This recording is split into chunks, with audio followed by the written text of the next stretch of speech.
اعوذ باللہ من الشیطان الرجیم۔ سورۃ الاعلیٰ یہ مکی صورت 19 آیتوں پر مشتمل ہے۔ بسم اللہ الرحمن الرحیم۔ شروع اللہ کے نام سے جو سب پر مہربان ہے، بہت مہربان ہے۔ سبح اسم ربک الاعلیٰ، اپنے پروردگار کے نام کی تسبیح کرو جس کی شان سب سے اونچی ہے۔ الذی خلق فسوی، جس نے سب کچھ پیدا کیا اور ٹھیک ٹھیک بنایا۔ والذی قدر فہدی، اور جس نے ہر چیز کو ایک خاص انداز دیا پھر راستہ بتایا۔ اللہ تعالیٰ نے کائنات کی ہر چیز ایک خاص انداز سے بنائی ہے، پھر ہر ایک کو اس کے مناسب دنیا میں رہنے کا طریقہ بھی بتا دیا ہے۔ والذی اخرج المرعی، اور جس نے سبز چارہ زمین سے نکالا۔ فجعلہ غثاء احوا، پھر اسے کالے رنگ کا کوڑا بنا دیا۔ اشارہ اس طرف ہے کہ اس دنیا میں ہر چیز اللہ تعالیٰ نے ایسی بنائی ہے کہ کچھ عرصے اپنی بہار دکھانے کے بعد وہ بد شکل اور پھر فنا ہو جاتی ہے۔ سنقرئک فلا تنسى، اے پیغمبر ہم تمہیں پڑھائیں گے پھر تم بھولو گے نہیں۔ الا ما شاء اللہ، سوائے اس کے جسے اللہ چاہے۔ حضرت صلی اللہ علیہ وسلم کو فکر رہتی تھی کہ کہیں آپ قرآن کریم کا کچھ حصہ بھول نہ جائیں۔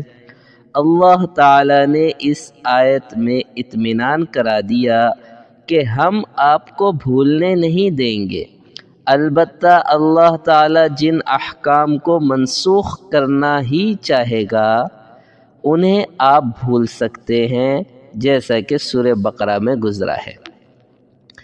انہ یعلم الجہر وما یخفی، یقین رکھو وہ کھلی ہوئی چیزوں کو بھی جانتا ہے اور ان چیزوں کو بھی جو چھپی ہوئی ہیں۔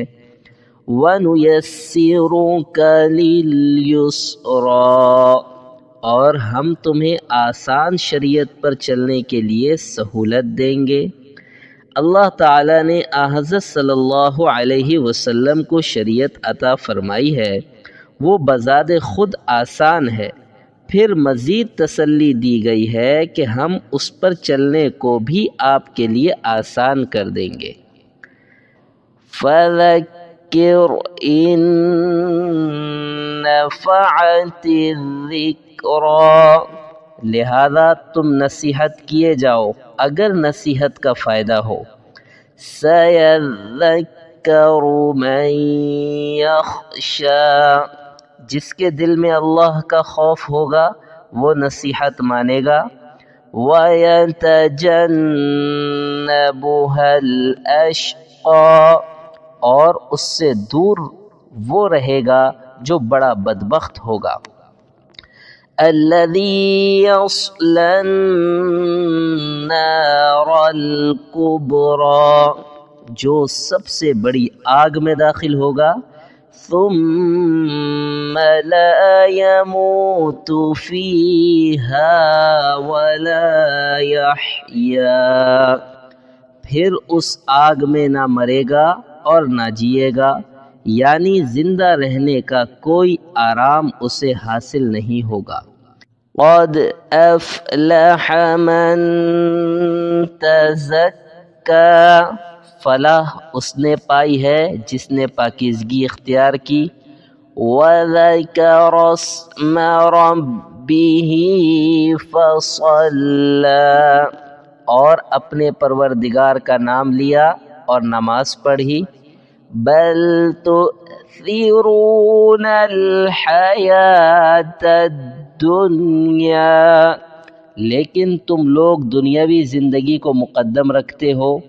والآخرۃ خیر وابقی، حالانکہ آخرت کہیں زیادہ بہتر اور کہیں زیادہ پائیدار ہے. ان ھذا لفی الصحف الاولی، یہ بات یقیناً پچھلی آسمانی صحیفوں میں بھی درج ہے. صحف ابراہیم و موسیٰ، ابراہیم اور موسیٰ کے صحیفوں میں.